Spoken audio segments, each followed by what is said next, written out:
Hijabs, okay. Date palms. Dates. Selling dates, yes, dates, date palms. Trading. Trading.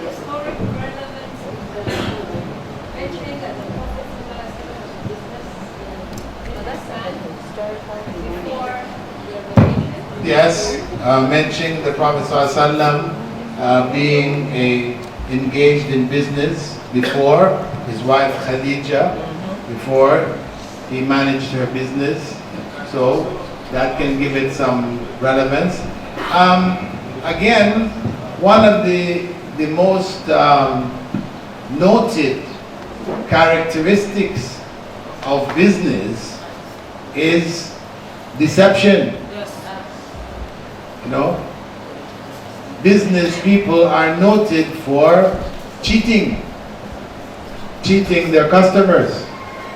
And you can tell the story of Prophet Muhammad ﷺ when he came to the marketplace and he put his hand into a pile of grain which was being sold, pulled out wet grain, and he asked the man, "What is this?"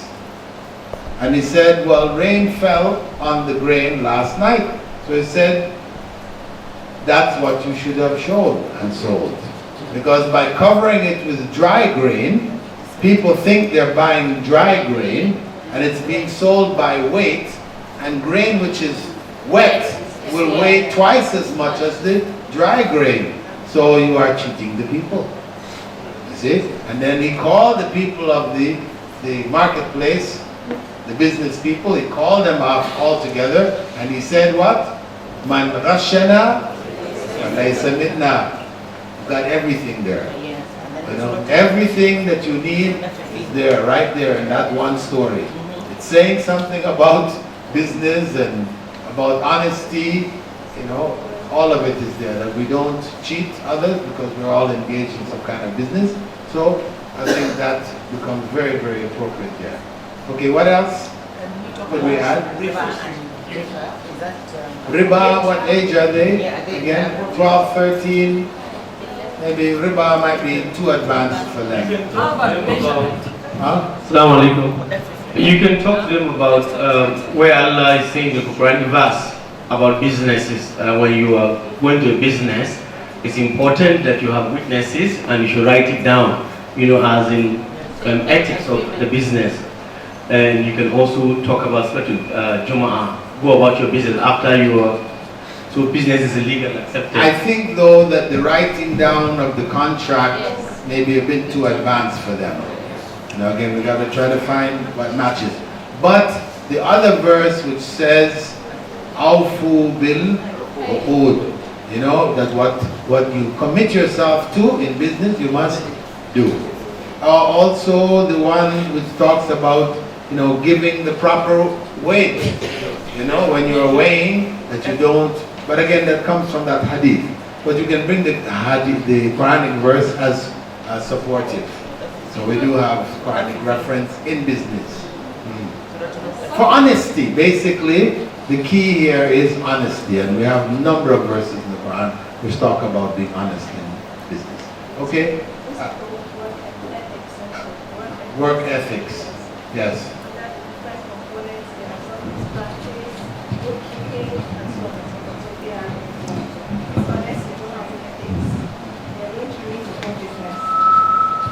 Okay.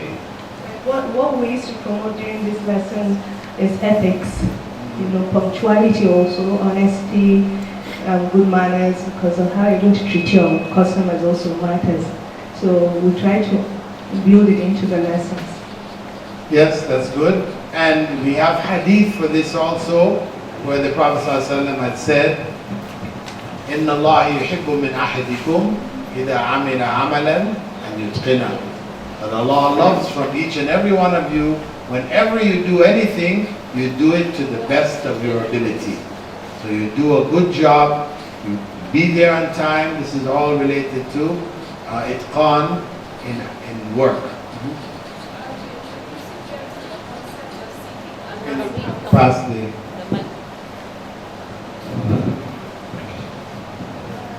Assalamu alaikum. Introducing them to the concept of seeking Allah's counsel whether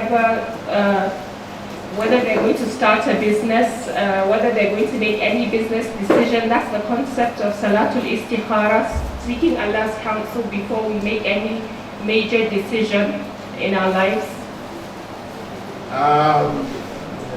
Good idea in general, but for the 11, 12-year-olds,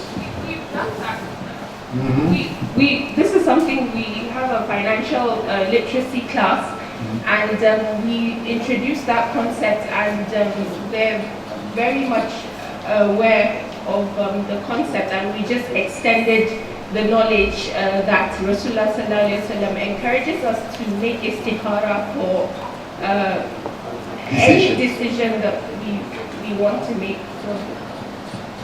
okay, if you find that it works, they're able to grasp it at age 11, 12, then it's good, inshallah. MashaAllah. That was it. I think we covered basically all of our principles, easily fit into our business class here. Okay, let me see if we can pull up another one.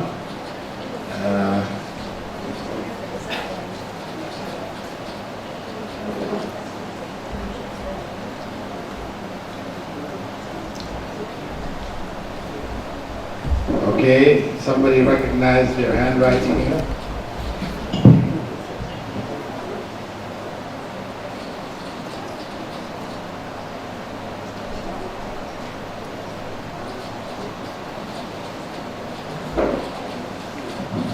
This is English teaching adverbs. Who is the owner of this?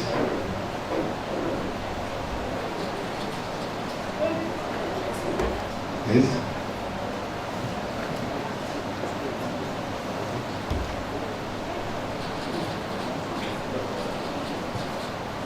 I'm not She? Huh?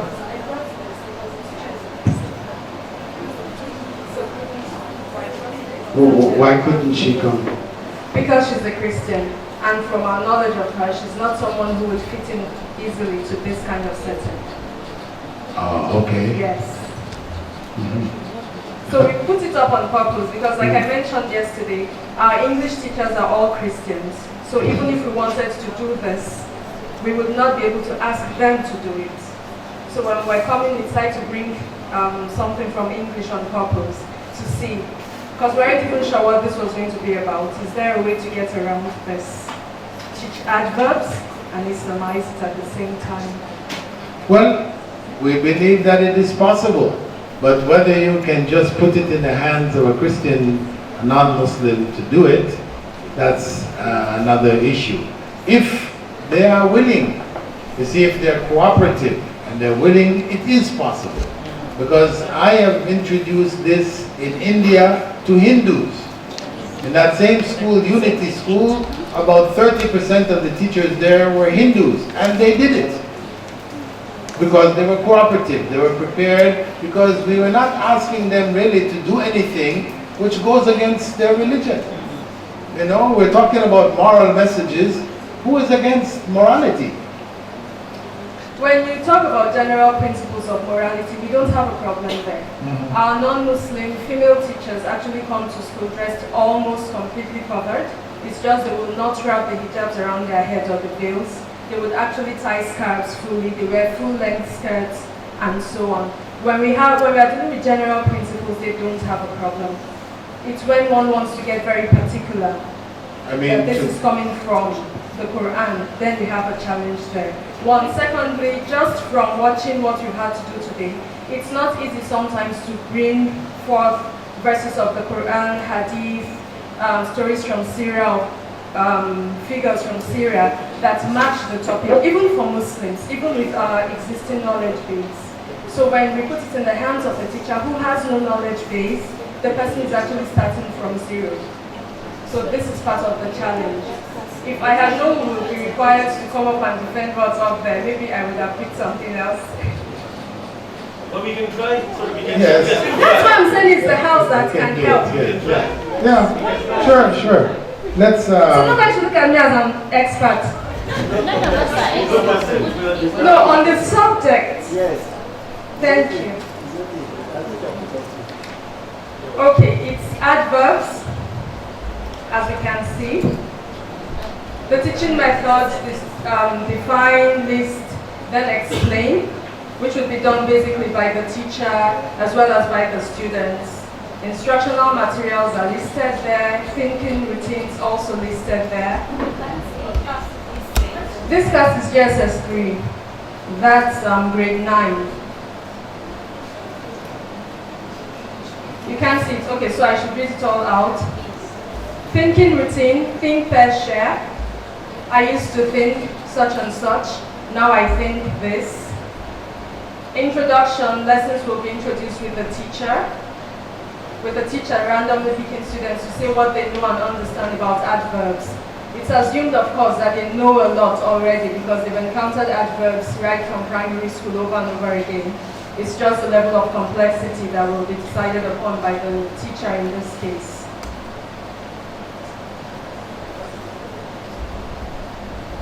Behavioral objectives. At the end of the lesson, students should be able to state the meaning of an adverb, mention and explain different types of adverbs, give examples of each type of adverb and use them in sentences. Students will be introduced to verbs, giving them an idea of the lesson and so on and so forth. Since we all know basically what adverbs are, the challenge now is how to bring in the 5 principles where possible and attach them to the lesson.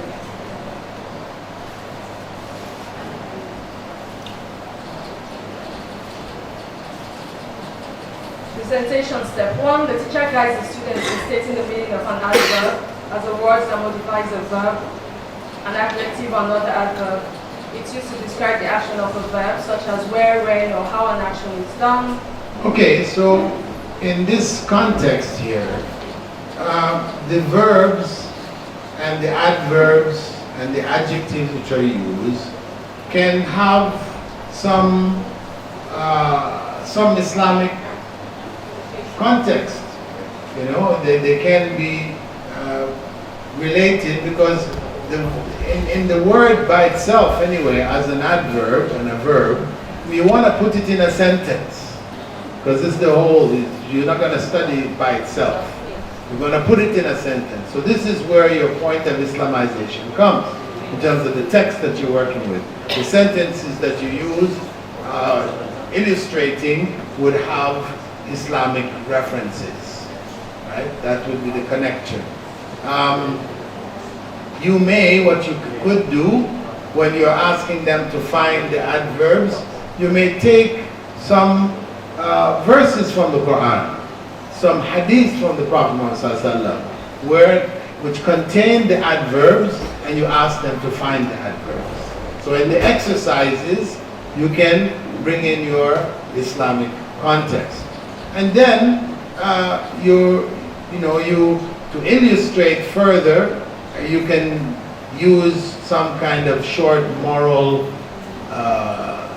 short story, and you ask them as comprehension, reading comprehension, combined with the recognition of the adverbs, identify the verbs, the adverbs, the adjectives, and so on. So then, in that story, a moral message can be given, right?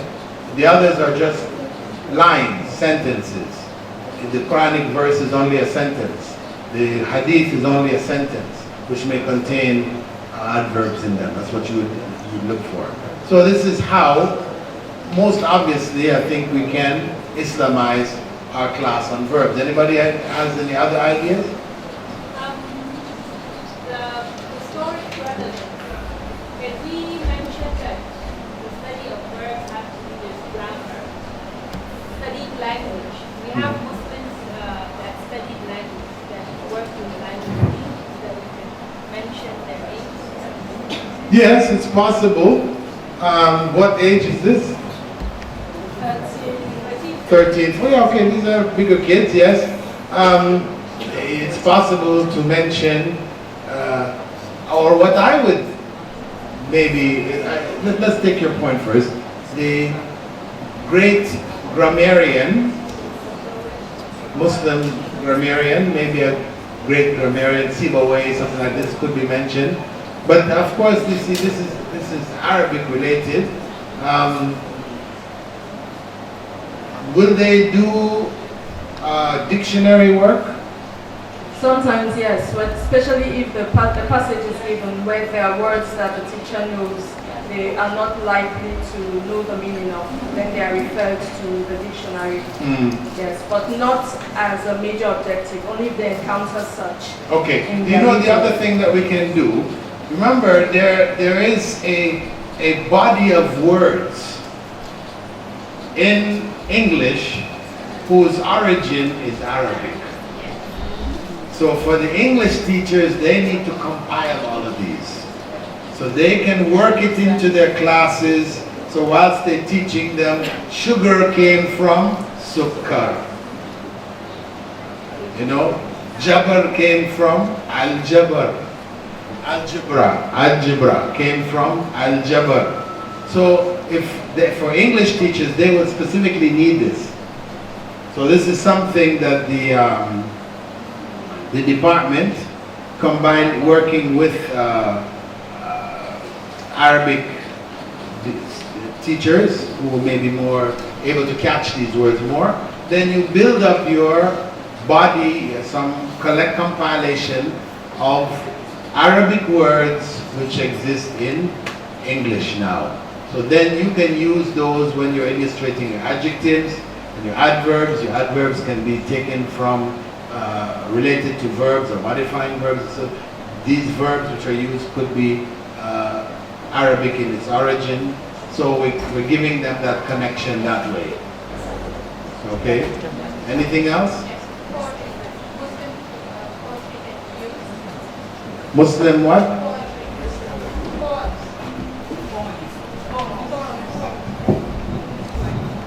Assalamu alaikum.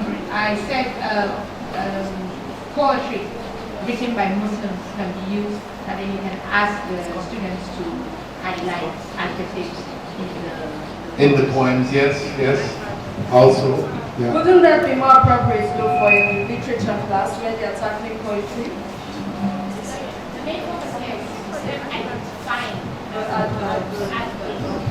Yeah, the literature class, you would be focusing on the poem itself. You know, what type of a poem, is it a sonnet, is it a whatever. So it would serve that purpose. But in this context, it would be just the text that you're using as exercises that you give them to extract the adverbs from, you know. So it's a text you're using. Not necessarily, but indirectly, they're getting the message. Okay? Go ahead. Assalamu alaikum. Alaikum salam. I think for your non-Muslim teachers, you can assist them as well when they are trying to set up their lesson plans. For example, for exercises, you can try to help them chip in some things, that is the Islamic items you want them to chip in. Somebody was telling me an example, Ar-Rahman, from verse 1 to 5, when they want to identify the adverbs there, you write it for them in English, that is when they are setting up their lesson plan. You write it for them so that when they go to the class, they can give the students as an exercise. I'm sure when the students go home or with another Muslim, when they see it on their papers or so, they can relate to them that this is the verse of Ar-Rahman and all that. So you have to assist the non-Muslim teachers in setting up their plans so that they can inculcate the new curriculum that you have forever. Yeah, the idea is that you need to have cooperative non-Muslim teachers. That's the main point that I made earlier. If they're not cooperative, then you don't need to have them. You've got somebody who has another agenda in your school. The people you need to be working with you should be those who are cooperative, willing to try to find out what can I do, can you help me? This is the type of people you want. You know, if they're not like that, if they're standoffish, this is just a job, I'm just getting my money, and you know, I don't want to do anything that has Islam, I don't want Quran, I don't want Hadith. These type of people will hurt you in the end, will hurt your children. So, Just so it doesn't seem as if I'm painting the wrong picture of Christian teachers, they are largely cooperative. As I keep emphasizing, it's when we get distinctly religious. Because, let's be frank, Nigeria, we are still learning how to accept one another, the Christians and the Muslims. When we couch things in religious words, that's where we start having those slight bumps. But otherwise, they are largely cooperative. When it comes to character building and supporting activities, they don't have a problem whatsoever. but you know, the thing is that the bottom line is, it is a Muslim school. Which they accept. Okay, accept it, you know, completely. Not accept what you like of it, and don't accept what you don't like. You know, if we came to work in a Christian school, they have their rules. How many years have we been doing this? Complying with their rules. So what is wrong with them complying with our rules? Nothing. There's nothing wrong. You know, I think we just need to take a little stronger stance.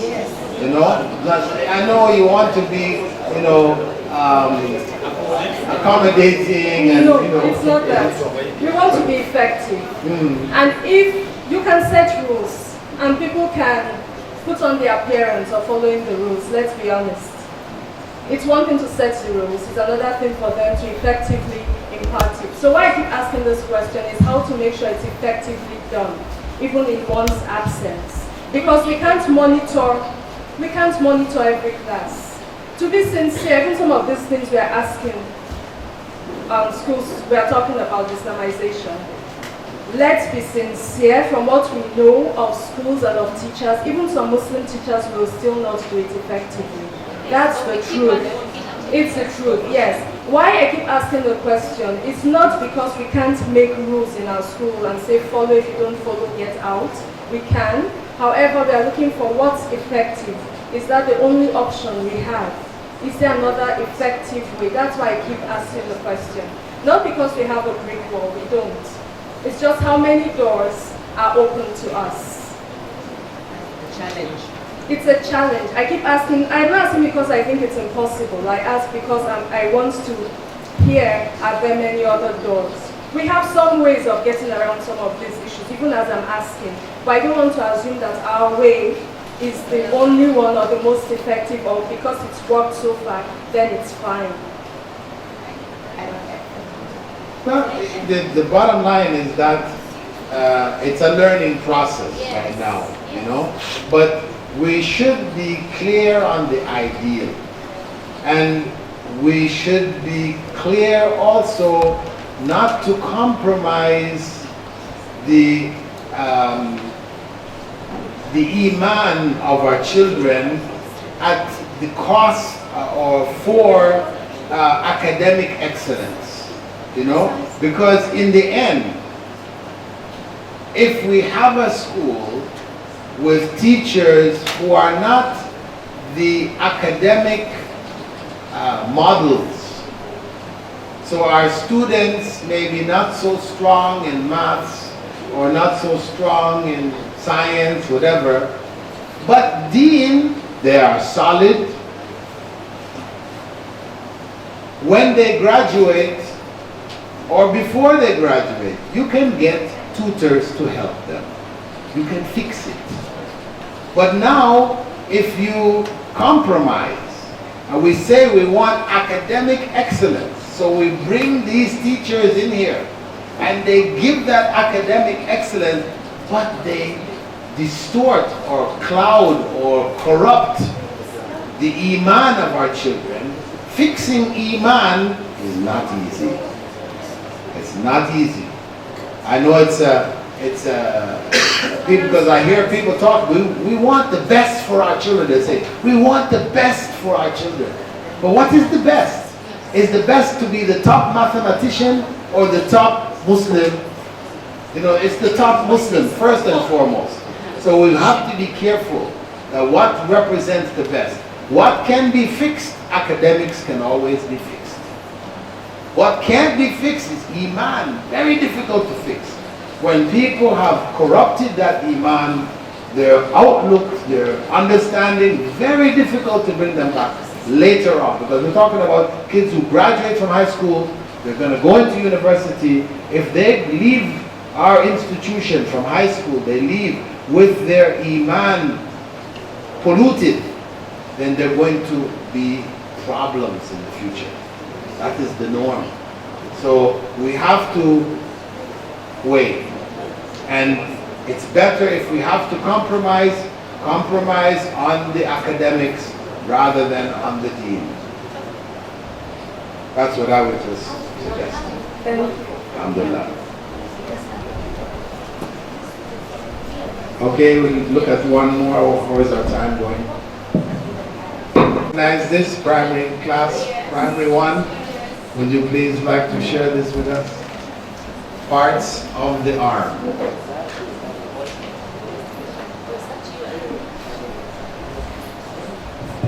Assalamu alaikum.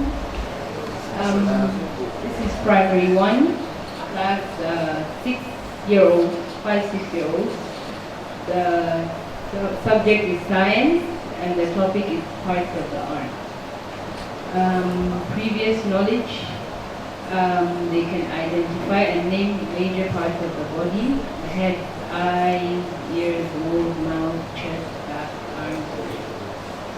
Instructional materials: a chart of the body with the previous parts labeled, and another. We already said chart with the body. The key is that the chart should be an Islamic chart with the body. Go ahead. So the second chart is the one with the chart of an arm with the different parts clearly labeled, and then an activity sheet with a picture of an arm and the different parts listed at the side, then empty sheets of paper and pencil. The objective is to teach the pupils to identify and name the different parts of the arm, which are the armpit, elbow, wrist, hand, finger, and thumb. Is there more? Well, there's the methodology. Next page.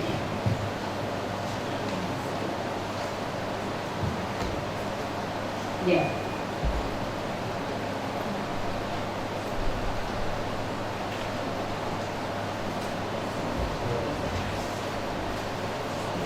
So step 1, 5 minutes, play Simon Says. Okay. So we know what we need to do here. I seem to be a culprit. The first chart without the trousers. Now Simon Says. So we're going to play Dad Says.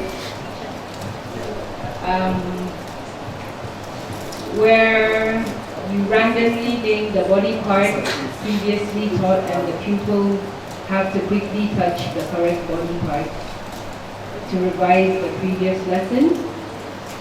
Extend the revision by using the chart of the body, pointing to each part and letting the pupil call it its name. Okay. What can we do here in this implementation? I think what you can do, what I would do in this class, is I would show an artificial arm, a robotic arm, right? And you show them that robotic arm and what it's able to do and what it can't do. And then you ask them, do you think that robotic arm could have come about by accident? And it's so inferior to the human arm. See, this is the subtle message we need to be putting in their heads all the way along.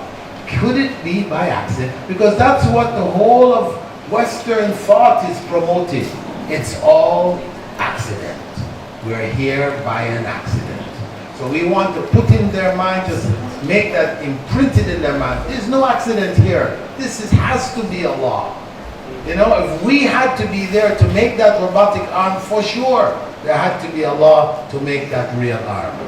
You know? So this is something we try to bring into all of our science classes. Please carry on. We could also ask the children to name body parts that have been mentioned in the Quran. Could it be? Body parts mentioned in the Quran, for them to go find them might be problematic. I think we need to bring it. Maybe we bring the verses, some texts which mention the body parts, and we ask them to identify which ones refer to the parts. Right? Well, for the children I'm dealing with, they've memorized a significant portion, and I think when we ask them, they could actually mention ayahs. You can try The it. verse that I would like to bring is maybe إِنَّا خَلَقْنَا الْإِنسَانَ فِي أَحْسَنِ تَقْوِيمٍ. Maybe we could bring that one, and when showing خَلَقْنَا them. الْإِنسَانَ فِي أَحْسَنِ تَقْوِيمٍ. Yeah. About the body parts. When showing body parts also in general, but because your class is on the arm, stay on the arm, then show them how the arm is, compare it to the robotic arm. Is this ahsani taqweem or not? Okay, and Could you talk about the Turn off. I'm just saying, would you maybe talk about the ayah that talks about clothing the bones with flesh, since the arm has got bones? Or would that be too? What class is it? Sorry? Okay. Huh? I said it's primary one, it's a bit too advanced for them. Yeah, perhaps. Okay. So what else are you doing? Then step 3, 20 minutes, that's focus the attention of the pupils to the chart of the arm, explaining that the arm has different parts and that all have a name. Point and name each one after the other, having the pupils repeat after you severally. Only move to the next part after they've mastered the part. So, step 4, play Simon Says. And then it's play Simon Says, when the individual pupils will be touching the correct part. Okay. Step 5, give each pupil an activity sheet and a pencil. Each student should write his name and complete the activity sheet by matching the names of the part to the correct part. Place, okay, go around, help the pupils read the names of the parts, but do not assist when them in matching. Collect sheets at the end of the class. Step 6. Okay. So, in terms of the historical relevance,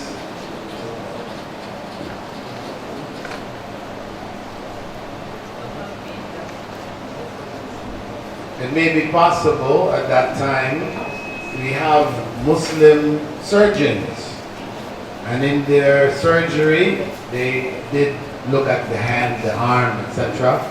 You can show a picture of that and give a name. So they heard that name. Okay? And they use their hands actually to perform the surgery. So that will also cover it. Inshallah. Amen.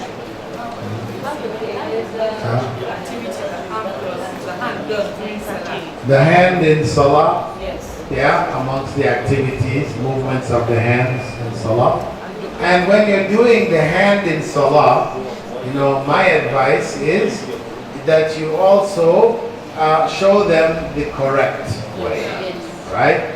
Because the tendency for them as well as everybody else is when you're raising up your hands, you just swing your hand right, where you're supposed to bring up the whole arm before, right? So you can make some corrections in Salah. Can we also mention the verse of wudu? Washing to the elbows. Lift of the arms, Yes. as you mentioned. Yes. Yes, we wash to the arms, to the elbows, yes. And you can also, you know, even just as a point of thought for them, ask them why when we make wudu, we wash to the elbows and not the whole arm. You know? Just for them to think, stop and think for a minute. Why is Islam prescribed that? Because this is the greater part of the arm that tends to be exposed. This is the bottom line, you know. Usually the upper arm is not exposed, it's covered in the garment or something like this. So this is the greater part of the arm. Just to give them an idea that there are reasons. There are reasons why we do what we do. Anything else you'd like to add?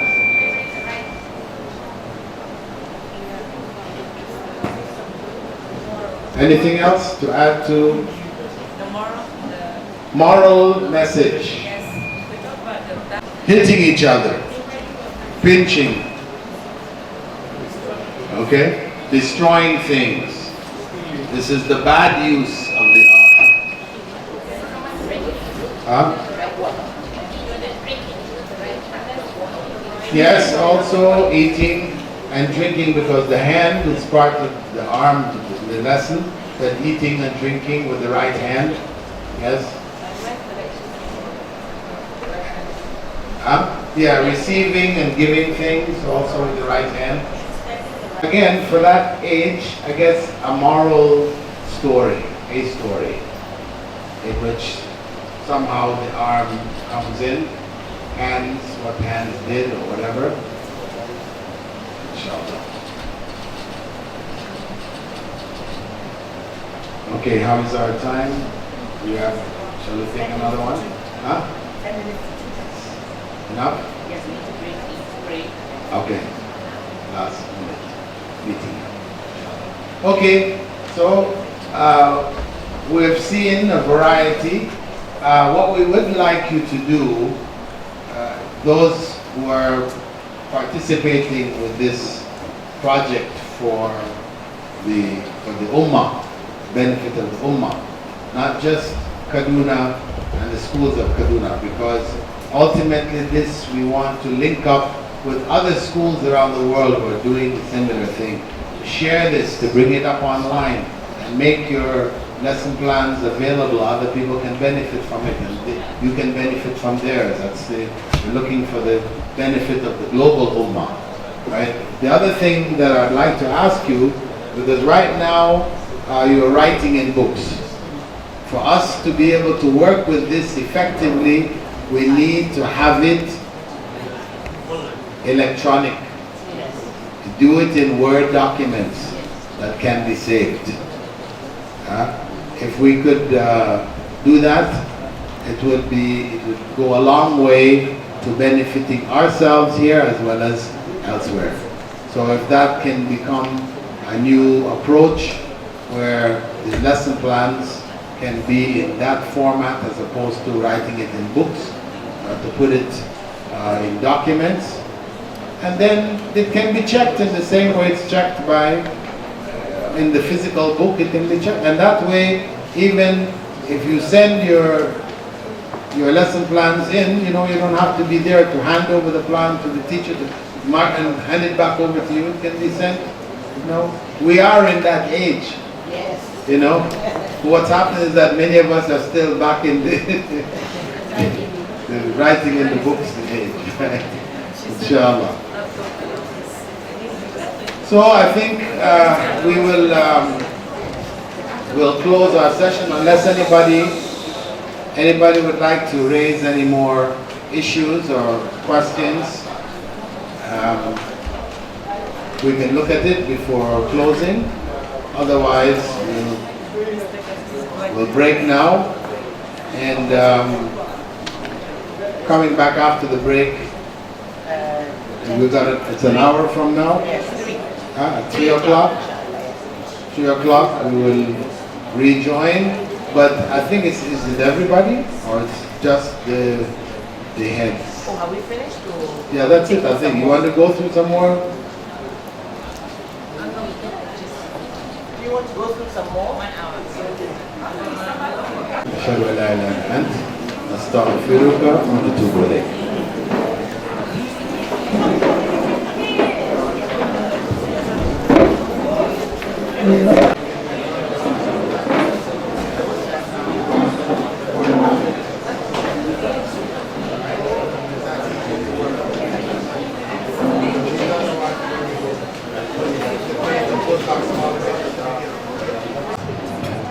Assalamu alaikum. I'll start with what you're saying. You're saying you send your mails and somebody will review it and get back to you. Then we have to go back to who is going to be doing that. I think this is the reason. Exactly. So are we agreed now that under ABIS there's going to be a committee to specifically look at this, and who are the members of the committee going to be? Some, people are saying they would rather nominate their teachers. Other people are saying, as the school head and as a proprietor, I would want to be on that committee. So how do we form that committee? What is the number going to be on that committee? Because if they know, who they are and what they're charged with, then it's easier for them to do the work. But now we're just speaking as if it already exists and it doesn't. And I think this work is different from Annie's work because I'm from Sokoto, we have Annie's meeting. He's from Niger, we have Annie's state by state. I think so that the reason why we don't want to reinvent the wheel. If there's already a body that has unified all Islamic schools, then it would be better to use that platform. Maybe certain members would now come together and form the committee on this.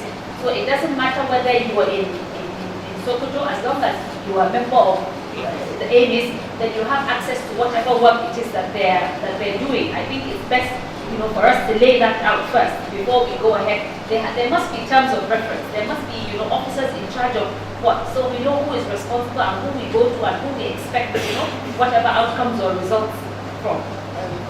What I would add also, what I would add is that you have a reluctance. The other people I'm here saying, let's go do it now. Okay? Now, we respect your reluctance. You want to take it back to your people and get their feedback and everything else. But everybody else here is ready to say, let's look at the template. Let's move ahead on that. So let them move ahead. You take it back and you catch up when you're ready to join. Yes. Inshallah. So we should keep a flexibility, that if the greater body or large number want to move ahead, let them move ahead. We're committed and we will join them as we are able and how we're able. We leave it as a free. So if AMIS or AMIS has accepted, can you accept? Or this is just a suggestion? Can you speak on behalf of AMIS and say, yes, we will be the umbrella for the lesson plan Islamization project? With conditions. With conditions? Yes. Okay, let You us can know. see here now people are eager, ready to go. But I'm telling you from experience, when we call for the meeting, you'll see maybe half of the numbers. And I'm not kidding. And I'm not fabricating. Okay? You guys are all witnesses. So the condition is we need absolute commitment. If you say you're doing it, don't reverse back. That's why I even said, let them send their teachers who have to report to them, it's mandatory for them, because some of the proprietors are not actively involved in running their schools, unlike some of us. Okay, so as a proprietor who is running his school, he doesn't have any excuse. He's going to be involved. But he who is not actively running his school should send an active member of his staff to do that. We don't want to start something and then it will fizzle out. Like he said, it is going to die a natural death. And before we start saying yes or no or this or that, I think we ought to see the template And then also, like the secretary said, we are working on a combined Islamic curriculum on the national level. But this is so profound that I'm going to take it to Ibadan and tell them about it. Going from the lesson plan up to the curriculum, I think is far better than doing the curriculum and then coming down to the lesson planning stage. This is something that is a radical change, but this one is just a small input that doesn't even alter anything. You don't have to even explain to the ministry. They don't even check, you know. They check your timetable, but they don't go that They check out. Sometimes if you're in Islamic school, you expect to be treated with serious scrutiny, okay? And then you have the one you show the government, and then there's the one you work with. That's how it is done.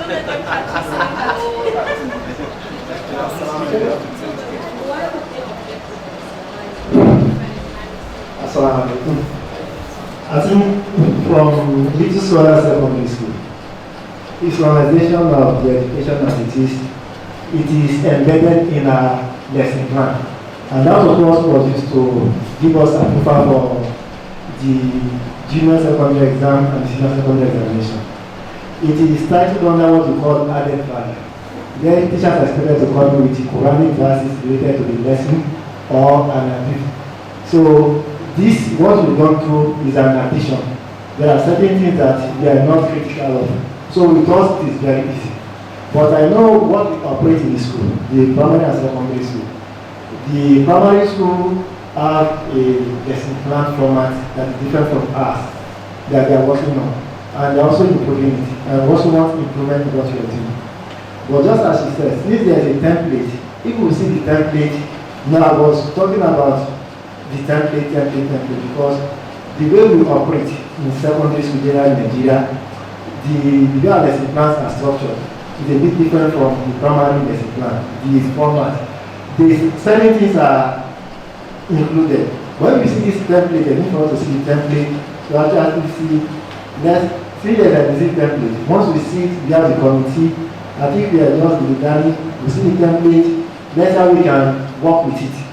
Then if there is need for us to, we are just speaking in abstract. If we see the template, we say, okay, we can work with it, we can work with it. Ministry in Nigeria generally, once you can defend what you are doing, they will give you approval.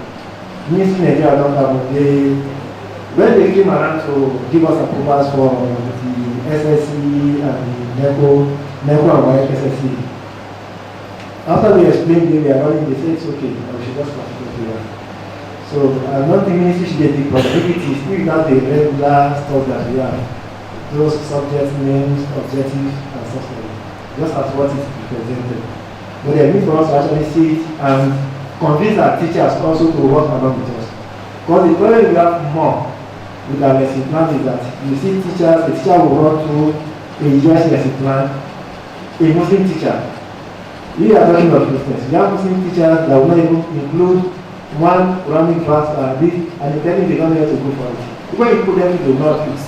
So the work is more on us. That's why it is better the heads are the one involved in the committee, not sending a teacher. If you have a teacher that is committed, that is in the committee, will that teacher be able to convince the other teacher to do it? Is that teacher going to check all the other teachers' lesson plan that they are producing for their lessons in the school? No, it is still the best person is for the head. So the head can coordinate for everything in the school and then bring to the committee and then you can work with it. The point of implementation in the school, this must come from the top. Yes, there's no doubt about that. The top needs to assign somebody in the school who is responsible for it. If the top, like yourself, says, I will also take that responsibility, fine. But as we said, as Sister said, most schools, it won't be that way. The proprietors are busy with other things, etc. They have other commitments. They're not prepared to take that responsibility of seeing this through. But they believe in the concept. They believe in the goals. So they assign somebody. There must be somebody assigned in the school to check with the teachers. The teachers have to bring in their, because you have somebody already checking. checking the, so you have one who's just checking from a general perspective. Now we need one checking up and down from an Islamic perspective. Are these things being done? You know, so it's just dedicating somebody to it, and this will be your person who will be ensuring that implementation is taking place, and they would need to be the ones in that meeting, in your committee, because they are the people on the ground who are actually handling it and doing it.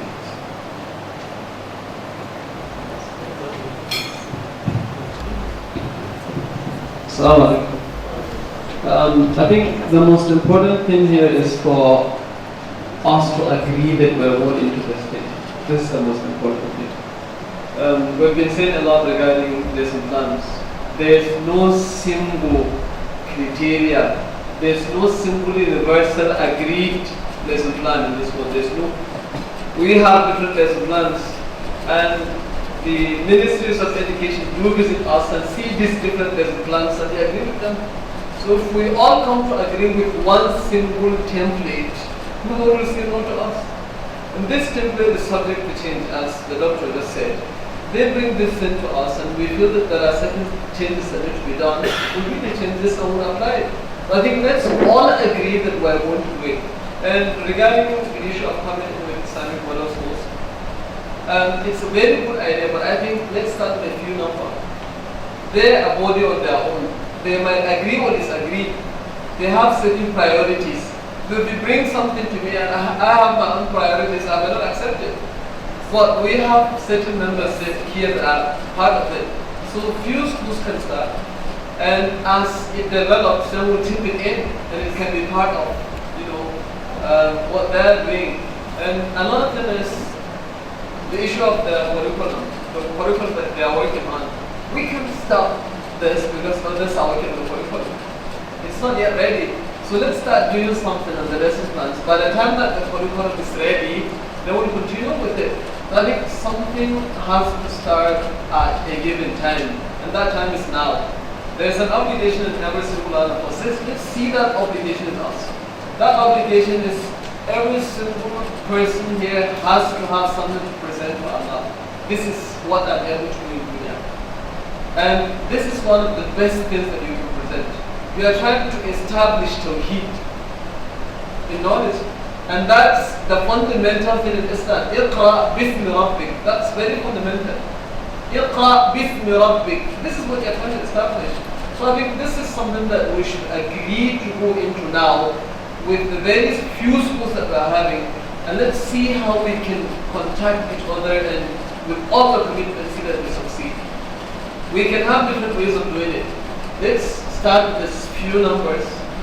Let's take, if we like, primary school now, or divide our number into two. You go and do that of primary, we go and do that of secondary.